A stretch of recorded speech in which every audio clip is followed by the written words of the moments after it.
अमरावती महानगरपालिकेच्या सगळ्या नगरसेवकांसोबत पालकमंत्र्यांनी चर्चा केली. आता कोर कमिटीची बैठक झाली. नेमकी काय चर्चा झाली? कारण 45 वरून 25 वर भाजप आली अमरावतीमध्ये. नाही, पण जेही निर्णय झाला, आमचे पालकमंत्री साहेब खूप पॉझिटिव्ह प्रत्येक गोष्टीला घेतात. सगळ्यांचं अभिनंदन केलं आमचे सगळे नगरसेवकांचं आणि सगळ्यांना विचारलं कशा पद्धतीने आपण काम करणार आहे, काय तुमचे डोक्यात आहे, सगळी गोष्टी केली आणि आपण काय काय प्रचाराच्या वेळी सगळ्यांना सांगितलं आम्ही काय काय करू आणि त्याच्यामध्ये आपण काय काय पहिले स्टेपमध्ये करणार आहे. तर मला वाटते पालकमंत्री पालक तत्व कशाला म्हणते तर ते बावनकुळे साहेबांना चांगल्या पद्धतीने माहीत आहे.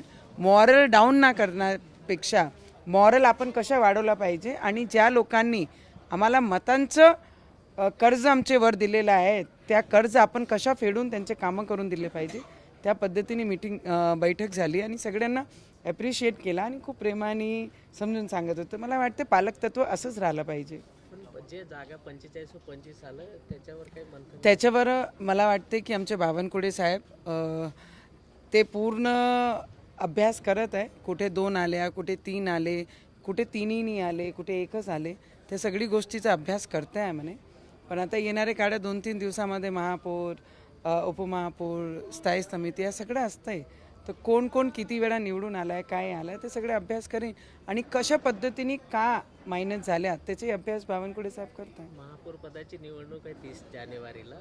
कोण दावेदार? मला असं वाटते कार्यकर्त्यांची इलेक्शन होती आणि प्रत्येक कार्यकर्ता हा खूप मनापासून काम करते. सतरंजा उचलून एवढे एवढे वर्ष काम करतात आणि आता त्यांना एवढे मोठे पदावर बसवण्यासाठी पक्षाने जबाबदारी म्हणून तिकीटं दिली आहे. तर ते सगळे वर्थ आहे. त्याच्यामध्ये ज्यांनाही कोणाला भेटल्या तर मला वाटते ते कॅपेबल असेल म्हणूनच त्यांना महापौरची पदावरी बसवणार आहे. इम्तियाज जलील यांनी पत्रकार परिषद घेऊन सांगितलं की मुंब्रा नाही तर संपूर्ण महाराष्ट्र आम्ही. मला वाटते इम्तियाज जलील आपली औकात आणि आपली परिस्थिती विसरले आहे. त्यांनी जे म्हटलं की सिर्फ मुंब्रा नहीं पूरी महाराष्ट्र को हरा करेंगे, छत्रपति की औलादें और छत्रपति के भक्त और उनका खून हमारे अभी भी शरीरों में दौड़ रहा है.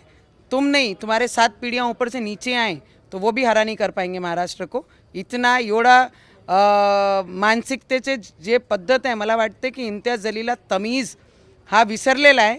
आम्ही मायनॉरिटी म्हणून अल्पसंख्याक म्हणून या देशामध्ये त्यांना आपले घरामध्ये आपले देशामध्ये खपून घेत आहे. त्याचा अर्थ हे नाही की सगळ्यांनी बांगड्या घालून बसलेले आहे. ज्या दिवशी आम्हाला दाखवण्याची वेळ आली तर 15 सेकंड आजही काफी आहे. तुमच्या स्वप्नातही हिरवं करणं हा पूर्ण होणार नाही आणि असे लोकांना ज्यांना तमीज विसरलेले आहे, जे बायांबद्दल जेही बोलतात, पत्रकार परिषद घेऊन पूर्ण महाराष्ट्राला धमकी देऊन राहिल्या की ज्या छत्रपती शिवाजी महाराजांचा महाराष्ट्र आहे त्या पूर्ण महाराष्ट्राला आपण हिरवा करू, तर तुमच्या धमक्याला आम्ही भीकसुद्धा घालत नाही. इम्तियाज जलील लक्षात ठेवा, तुम्ही ज्या शहरात राहतात त्या शहराचं नाव संभाजी महाराजांचे नावाने दिलेला शहर आहे आणि तुम्ही जर बदतमीजी सोडली नाही आणि महिलाबद्दल आणि या महाराष्ट्राबद्दल अशब्द बोलणं सोडलं नाही तर तुम्हाला या पूर्ण महाराष्ट्रामध्ये जिल्ह्यामध्ये हिंडण्यासाठी किती त्रास होईल तुम्ही लक्षात आणून घ्या एकदा त्याचं. जर एक ही जगह तुम जिले में घूम पाए तो मेरा नाम भी नवनीत राणा नहीं. तमीज़ में रहकर अपने काम करो और जहाँ पे हैं वहाँ पर अपनी औकात में रहो. त्यांनी असं म्हटलं की MIM शिवाय काहीच तुम्हाला दिसत नाही असं त्यांनी म्हटलेलं. दुसरीकडे हिंदुस्थान काही हुंड्यामध्ये आले का अशी त्यांनी टीका तुमच्या खालच्या बाजूला. हुंडा म्हणजे त्यांनी म्हटलं की दहेजमध्ये हिंदुस्थान मिळलं का अशी देखील टीका त्यांनी केलेली आहे. तुमको दिया है क्या दहेज में? दहेज में किसी का नहीं है. ये हमारा हिंदुस्तान था, तुमको तो पाकिस्तान भेजा था. तुम क्यों रह गए पूरे हिंदुस्तान में? तुमको वक्फ बोर्ड भी दिया, 31% 31% जमीन भी दिया आणि आता तुम्ही आम्हाला शिकवणार आहे का तुमची दहेजमध्ये आला की हुंड्यामध्ये आला आणि कायमध्ये आला. तुम्हाला राहायला देता इथे मायनॉरिटी म्हणून तर चांगल्या पद्धतीने राहत जा अल्पसंख्याक.